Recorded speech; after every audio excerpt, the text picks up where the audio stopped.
வணக்கம். அமெரிக்க விண்வெளி ஆய்வு நிறுவனமான நாசாவுடன் இந்திய விண்வெளி ஆய்வு மையமான இஸ்ரோ முக்கிய ஒப்பந்தத்தில் ஈடுபட்டுள்ளது என்றும், அதன்படி இந்தியாவின் குரூப் கேப்டன் சுபான்சு சுக்லாவை நாசா சர்வதேச விண்வெளி மையத்திற்கு அனுப்ப உள்ளது என்றும் அறிய முடிகிறது. ககன்யான் திட்டத்திற்கு முன்னதாகவே இந்த திட்டம் செயல்படுத்தப்படும் என்றும் தெரிகிறது. இந்தியாவின் விண்வெளி ஆய்வு மையமான இஸ்ரோ தொடர்ந்து பல்வேறு ஆய்வுகளை மேற்கொண்டு வருவது உலகம் அறிந்த விஷயம்தான். விண்வெளி ஆய்வுகளில் இஸ்ரோ படைத்து வரும் சாதனைகளை உலக நாடுகள் வியந்து பார்த்து வருகின்றன. இந்நிலையில் இஸ்ரோ மற்றும் நாசா நிறுவனங்களுக்கு இடையேயான இந்த ஒப்பந்தத்தின் கீழ் இந்தியாவின் குரூப் கேப்டன் சுபான்சு சுக்லாவை நாசா சர்வதேச விண்வெளி நிலையத்திற்கு அனுப்பும் என்று இஸ்ரோ தெரிவித்துள்ளது.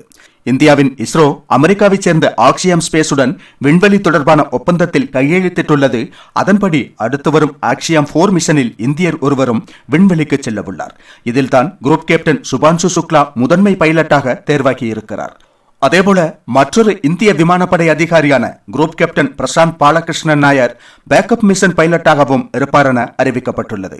இந்த திட்டத்திற்கு ககன் யாத்ரி என்று பெயரிடப்பட்டுள்ளது.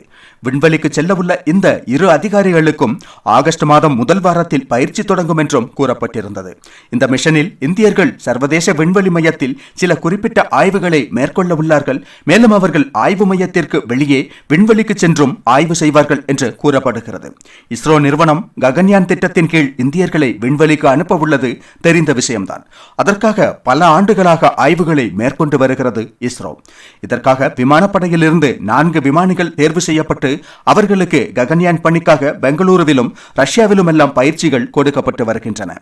3 நாட்கள் நீளக்கூடிய அந்த மிஷனில் இஸ்ரோவின் ராக்கெட் இந்த 4 விமானிகளை விண்வெளிக்கு அழைத்து செல்ல உள்ளது. பிறகு அந்த ராக்கெட் இந்திய பெருங்கடல் பகுதியில் பூமிக்கு பாதுகாப்பாக திரும்பும். அத்தகைய ககன்யான் திட்டத்திற்கு முன்பு நாசா சுபான்சு சுக்லாவை விண்வெளிக்கு அனுப்பும் என்று தெரிகிறது. இந்த மிஷனிற்கு group captain Prashanth Balakrishnan Nair, group captain Ajith Krishnan, group captain Angad Pratap, wing commander Shubhanshu Shukla ஆகியோர் தேர்வாகி இருந்தார்கள். இந்த சூழலில் தான் ககன்யான் திட்டத்திற்கு முன்னதாகவே நாசாவின் மிஷனில் சுபான்சு சுக்லா விண்வெளி மையத்திற்கு செல்ல உள்ளார். அவருக்கு பேக்கப்பாக பாலகிருஷ்ணன் நாயர் அறிவிக்கப்பட்டுள்ளார். உத்தரப்பிரதேச மாநிலம் லக்னோவில் பிறந்த குரூப் கேப்டன் சுபான்சு சுக்லா கடந்த 18 ஆண்டுகளாக இந்திய விமானப்படையில் பணியாற்றி வருகிறார். கார்கில் போரில் இந்திய வீரர்களின் வீரம் மற்றும் தியாகம் பற்றிய கதைகளை படித்த பிறகே அவருக்கு ஆயுதப்படையில் சேர வேண்டும் என்று தோன்றியதாக கூறியுள்ளார் சுபான்சு சுக்லா. என்னவானாலும் நமது வீரர்களின் விண்வெளி பயணமும் இந்தியாவின் இஸ்ரோவின் வெற்றி பயணமும் தொடர வேண்டும். இந்தியா இதுபோன்ற பல்வேறு உலக சாதனைகளை நிகழ்த்தி உலகின் நம்பர் 1 சக்தியாக திகழ வேண்டும். விண்வெளித்துறையில் எவராலும் நெருங்க முடியாத பல்வேறு சாதனைகளையும் கண்டுபிடிப்புகளையும் நிகழ்த்தி எதிர்காலத்தில் விண்வெளி வல்லரசு இந்தியாதான் என்ற ஒரு நிலையை உருவாக்க வேண்டும். இந்தியர் என்பதில் பெருமிதம் கொள்வோம். இணைந்தே இன்னும் பல சாதனை புரிவோம். ஜெய் ஹிந்த்.